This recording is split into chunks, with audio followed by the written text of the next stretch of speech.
Hello and welcome to Flooring Models Kit Review time. Today we've got Iteleri's latest release. This is the much anticipated 1/48 scale F-35B Lightning II.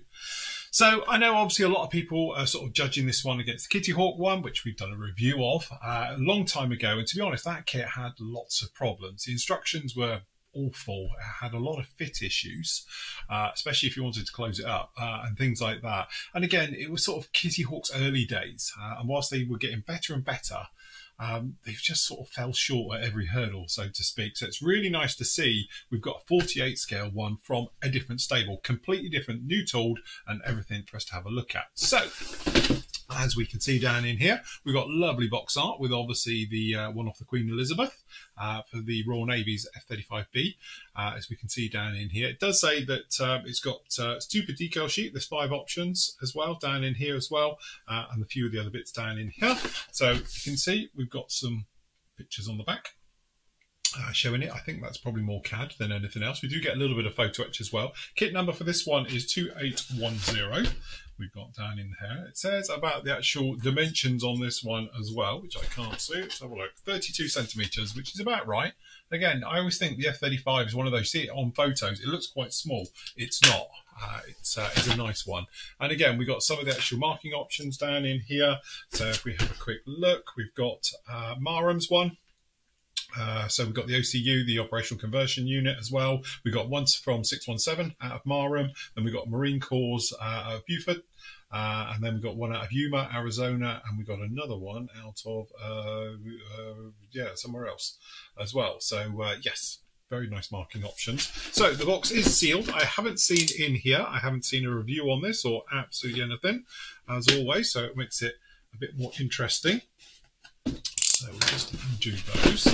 And then in the box, we are greeted by pretty much the standard Italeri way of doing things. So we've got the decals, which are pretty nice. Cartograph decals, so they should be good. No problems with those. And again, we've got a little booklet down in here as well, which is a new way of doing it. We haven't seen this before, which has obviously got the colour call-outs and obviously the decal placements and things like that. So that's very nice indeed. So some nice different options down in there for the common stuff, and then obviously for the different ones as well. So it's very nice. And then we've got the instructions, which is a stapled version, which we'll have a look at in a moment. We've got one bag containing the fuselage, and immediately I'm a little bit, it's got giant raised, although it's not as bad as we have seen on some of them, sort of ram details on there. All right, so we've got some of that. There's your little bit of photo etch, so we've got that down in there. We've got a tinted canopy, so it's got that bronzed effect for the canopy. And then we've got 2 bags with multiples in, so it looks like we've got 3 sprues in that particular bag. And then down in here, we have another one with 2 sprues, quite large sprues, as you can see. So, as always, we'll have a start with the instructions. Get down in here. So we've got usual things. We've got some taken off here for common parts. So that automatically, I like to see that, because that means we're probably going to get a C version or an A version coming out as well. All right, so that's the actual pod for the underside, I do believe. So it would be interesting to have a look at that one as well.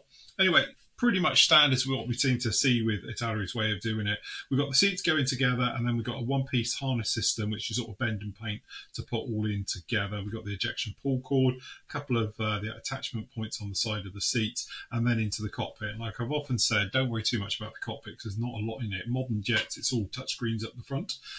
So obviously the F-35, very similar. So we've got those ones going down in there. We've got the canopy hinge location areas there put in there as well. We've got a common decal, which is your instrument panel, and obviously going in the tub. We've got another little bit of photo etch down in there as well. And then obviously it's talking about putting the wing tabs into sort of, recesses. We'll have to see what those look like as well for the top of the fuselage. Again, on the other side of it, we've got the actual tail fins being mounted up there as well. And then depending on which ones you're going to be opening up for different versions as well, you've got the pylon. So if you want to have all 3 pylons on each wing, you could do that as well. And then obviously working your way around, it's talking about cleanup of all the parts down in here, because obviously we've got lots of areas just to hold it all in place when it's coming in and out of the mould, and obviously for transportation. Same thing as well on the underside, we've got that inner bay as well being plonked down in there as well, talking about opening up the 2 holes for the gun pod as well. And then obviously with the main gear front wheel well. So with that one going in, then we've got the actual side wheel wells being fitted in there. We've got the weapons bays as well. So there's a bit of plumbing and hosing going down in there, as well as the actual pylons. We've got the vents, the sort of louver doors, as I call them, for those grills to deflect the air nice and cleanly downwards, going down in there. And again, we've got the same ones for the small little thrusters, I think they are, which then go down obviously onto the actual wing root areas as well. So with all of those in, it's just a case of plonking those in. So I don't know if they need to go in a particular order, usually do, but nose wheel one, no problem, and then obviously get them in, and then the wheel ones probably go in afterwards. So a lot of sort of modular, this sort of clamshell effect with two halves, getting it down in there. We've got the engine itself, which I don't know is going to be workable or not, but it's quite nicely done because we've got everything down in here. So we've got the main engine, we've got the lift fan at the front, the ducting all being fitted down in there for the intakes. We've got the drivetrain as well coming through, which obviously then plugs into the lift jet, and you've got a nice little picture of how that assembly is down in there. So with all of those put in just like that. And then it's just a case of the last up, mounting all of this obviously down into the fuselage, and then we've got the engines, the covers going down in the back there. And then two halves together, which should get you your first stage, and they're looking pretty much spot on. Again, these wing systems does worry me a little bit because it's a little bit modular how they're going on. I can see what they're doing here. We're going to get different versions out of a common fuselage and things like that. But yeah, it's an interesting way. It's just going to be a lot of lines and seam lines joining up down in here with these wing systems. Would have been nicer just to see the whole system maybe. It's not like it's got folded wings, but I'm saying that's why I think we might see a C version come out, and obviously with a slightly different wing configurations on the A. And then we've obviously got the bottom camera being fitted down in here. That's got that tinted bit of glass down underneath there. The nose system going on. We don't get a radar for the ESA radar, unfortunately, so there's no way of showing that. We do get posable slats and flaps down at the back. Obviously, the Taylor ones aren't because they're just bolted on in one, so there's no way those are going to move either. And then obviously major parts being fitted down into here on the other side as well. We've got your AMRAAMs, so it's talking about the AIM-120Cs, no doubt there'll probably be Ds as well. And then obviously we've got the AIM-9Xs, we've got GBU-12s, and then we've also got JDAMs down in here, and we've got the gun pod, which it says not to use, which is a bit weird. I'm sure we saw that up the front for the gun pod. Anyway, nozzle being fitted in, and it looks like you can only have it, unless it's on the next page, in the straight back position. So it doesn't look like we can have it in a posable position, which is a real shame if we can't. So we'll just carry over. We can. So obviously different version, closed versions, open version, that's what it is. There we go. So closed up, if you're going to have it all closed up, gun pod being fitted down there at the back, and then obviously down in here you've actually got the lift jet in the down position as well. Doors all being situated down in here as well, so obviously if it's down you've got the lift jet facing down, and then we've obviously got weapon stow being fitted into this one, and the gold on there as well, so whichever version you want to do.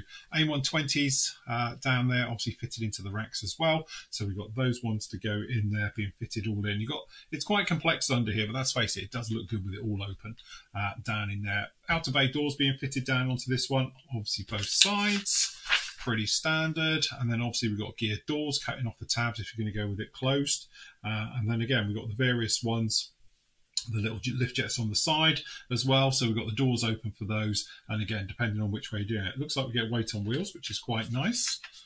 And then plug it in, we've got pylons being fitted down onto this one, the outer pylon with the dog leg, which always looks cool.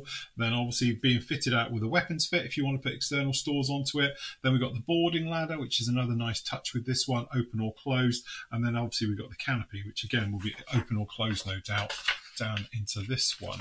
And then again, if you want to go with it all open, obviously with the lift jet with the fan obviously open as well, you've got that one down in there. And another really nice touch is we get the bomb truck. So we've actually got just down in here as well, we've got ones for obviously JDAMs being fitted down in here with the cradles, and obviously we've got two GBU-12s if you wanted to fit them like that, or AIM-120s I imagine, or anything else. So it's nice that we get a little truck down in there as well. There we have it. Right, okay, so let's have a look at those colour little booklet we got down in here as well. So again, we've got common markings for all the different ones down in there as well. So various things. It's talking about obviously having it with the RAM sort of texture all over it. Again, we'll talk about that in a moment. So we've got obviously the one from Marham with the nice with the Union Jack down in there for that one. So that's that one down in there as well. We've got the conversion unit. And then, as I say, we've got the two US one's just down in here as well. Very nice because we've got a little bit of colour on that one instead of being grey all over, which is quite nice. And then last one up down in here as well. All right, so very, very nice indeed. Weapons ones, usual bits and pieces, as you can see, just down in there. So yes, very nice. And then obviously we've got the decals on the back, which then is a one-to-one, which is actually almost to this one. So we've got the decals, which again, pretty darn nice. As I say, it's cartograph. You're always a safe bet with cartograph, let's face it. So very, very nice indeed. And we've got common ones down in here for the weapons and the bits and pieces just down in there as well. So yeah, very nice. It says about extra decals as well, so I don't know quite what they're for. But yeah, with the common ones, all pretty nice. And the instrument panel, as you say, it's literally touchscreen, and that is it. Literally just like that. The other thing as well, this little bit of photo etch we spoke about before, that's literally it. So it's a harness. We've got the thing that's for the canopy bow, this bit behind the seat as well. So pretty much as you'd expect, just like that. Whilst we're over on the close camera, we'll have a quick look in the clear parts. So clear parts, got some tabs which have been knocked off, but actually it doesn't look too bad. We've got a little bit of a scuff on the roof, but really that's okay, no problem. And they're bronzed as well, as is, so that's quite a nice touch. And again, down in here we've got the bottom one for the little camera. We've got the nav lights, landing lights, things like that as well. So that's just down there on the little sprue. Just pop these back in, although they are just tabs. That's very nice. So if we start with the fuselage bits, this is pretty much touches as it fits. I think we're going to have to come in the back. Okay, so we get the elephant out of the room, and this is this round tape effect that it's covered in absolutely everywhere. So the thing about this round tape thing, it started off, I think, with some of the manufacturers doing it, and it is basically a tape. We call it RAM because it's called radar absorbent material, and it basically hides all the joints, the panel lines, which gives it its sort of stealth characteristics and things like that. Unfortunately, every manufacturer and his dog, including this one, although this isn't quite as pronounced as some of them we've seen, has decided to recreate that as being really very, very high.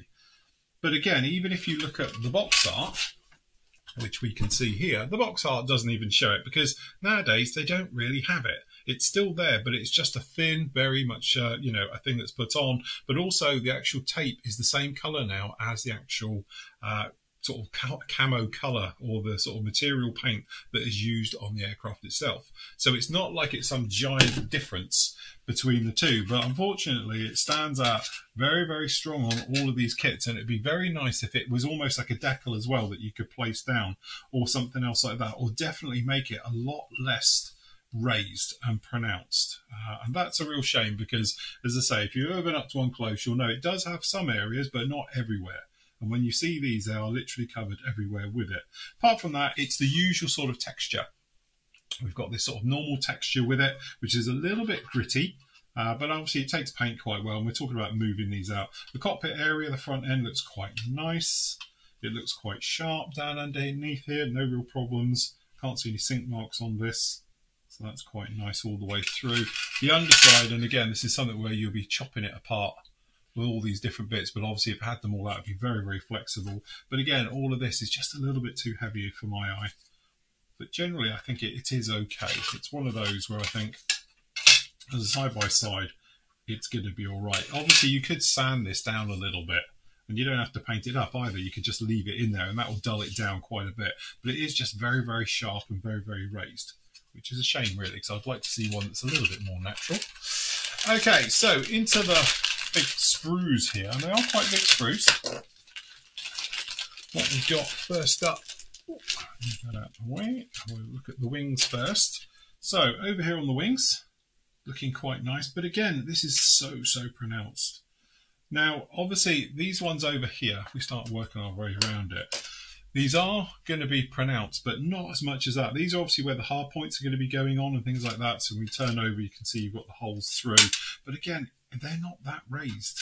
None of the details are as big as chunky on here as I think they are shown. But generally, you can see tops of the wings, there's nothing in there because it's all composite. Tails have got little bits, which is fair enough. And obviously the tailplanes, again, it's just very, very strong. it may be worth just attacking this with a sanding stick just to take some height out of it all and just to knock it back a little bit. I think you're going to end up with a far nicer look to it. But again, it's good, it's clean, it's sharp. It's got nice locating pins absolutely everywhere. It all looks pretty darn nice. I can't fault that really. Okay, so more of the gubbins down in here. So as you can see, we've got engines, we've got various bits and pieces all over this one. So again, if we have a walk through, again, really nice, very nice detail inside these bays. We've got various parts for the gears. There's the engine, which you won't see, but hey, some very nice bits and pieces. Details for the insides of the wheel wells, things like that. And again, for the lift jet and for the engine, we've got the nose down in there as well. Looks quite nice.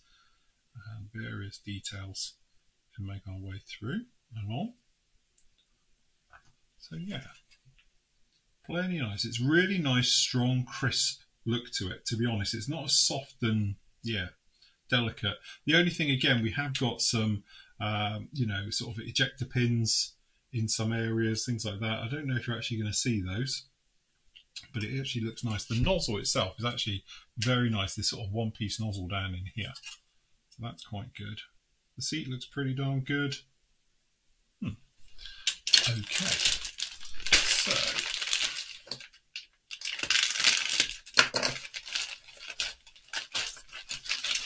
got a couple of screws in here. Okay, so the big one, obviously we've got lots of different stuff going down in here, and again, it's really nice. It's quite sharp, clean and crisp all the way through. Yeah, looks pretty darn nice actually. So again, we've got that lift fan at the front, or the lift jet area at the front. We've got those weapons bays, really nice. We've got the lift jet fans and various areas. There's your cockpit. So again, didn't look too bad at all. Make sure that's not, it's all right, you're okay. It's not a sink mark. I thought it was a sink mark for a minute, but it hasn't. Inside of the actual intake door as well. And then down in here, we've got these huge intakes, which have got ejector pins in there, but to be honest, it'd be quite easy to take care of those because they're not anywhere that's a mass problem. Again, so that's quite nice. And then again, down the bottom, we've got those louver doors, I call it, just to angle that air. We've got the rear tail nozzle, which is really nicely, sharply dimpled. So it's got that sort of rivet look right the way over it, which is quite nice. And we've got all the doors, the various areas as well. So again, looking very nice on that one. Okay, so down in here, I think we've got like a match pair. So that's why it's talking about one and not using two, because we say we've got two gun pods. So anyway, got some nice bits and pieces down in here. So the pylons, to be honest, look pretty good. We've got J-dams, we've got the little truck, I do believe this is for. We've got obviously all the actuators and things like that. The sidewinder looks very nice as well. We've got the launch rails and the fins. We've got the GBU-12s. To be honest, looks pretty darn good. We've got an AMRAM. Nice to see we've got weighted wheels. Again, J-dams just in two halves, which makes it so much easier than when you've got ones we got to put the tail kit on and things like that. So that's pretty straightforward. And again, lots of lumps and bumps and various things. And we've got the gun pod. So obviously you've got the gun pod down in there. So that's pretty darn good. And I imagine the other one is almost a match pair. Yeah, no, it's a match pair. So definitely a match pair on these. So we've got two of these just the same as well, for obviously different sides. That's why it's talking about the gun pod. You don't obviously use it on the UK one, but certainly obviously you do end up with two because they've done it as a match pair down on here like that. There you have it. Slightly disappointed. You're probably telling the tone of the voice. I'm not massively over happy and excited about it. It looks to be a little bit complex of how they've done it. I know why they've done it, because obviously we're going to see other versions of it come along in the future. But again, it's nice. I think it's a nice size as well. Obviously, they did do the 32nd one, the A version. Kitty Hawk did all three. They did the A, the B, and the C version. So I imagine because these wings are separate, we are going to see obviously the C come along with the wing fold and all the rest of it. But then it doesn't have the lift jet. So I'm just wondering if it would have been better if they just had an entire different top piece and then could have the wings moulded in one with an under segment. Because obviously we've got a segment going in here, you've got a segment on there. The big thing with all these jets is there is no seam lines. All right, it's got ram tape all over it, which it shouldn't have, but it's got to be seamless. So I can just imagine it being a little bit of filler work to get all of those in there. Obviously, I haven't built it yet, so I don't know. I'm just assuming. But because you've got to put the top half of the wings all on, you've got to get the geometry all straight with that. Then you've got to put the lower part in as well, trying to get those all square and make them seamless, so forth and so on. I think it could be a little bit of a handful. Apart from that, the details of the rest of it, very, very nice. It's quite a nice way of doing it. It's a shame things like the nozzle isn't posable like the Hasegawa one. We've done the 72nd scale Hasegawa, and that's actually a twist. So you can twist the rear nozzle into the direction you want, and everything's almost like a click fit for converting it from being a normal in flight into the Stovall version. So again, could have done with that little one down on there. Again, I just think I'm a little bit disappointed that nobody's got to grips really with the ram tape surface detail on this, because it is well over the top in a lot of places. Some of it's accurate, obviously some of it's not, but it would be nice if it was a little bit more subtle, shall we say, and then that way the modeler can either remove it all if you wanted to, or just knock it back to a certain degree where it's not going to be as noticeable as this is. Anyway, there we go. That is the 1/48 scale Italeri F-35B.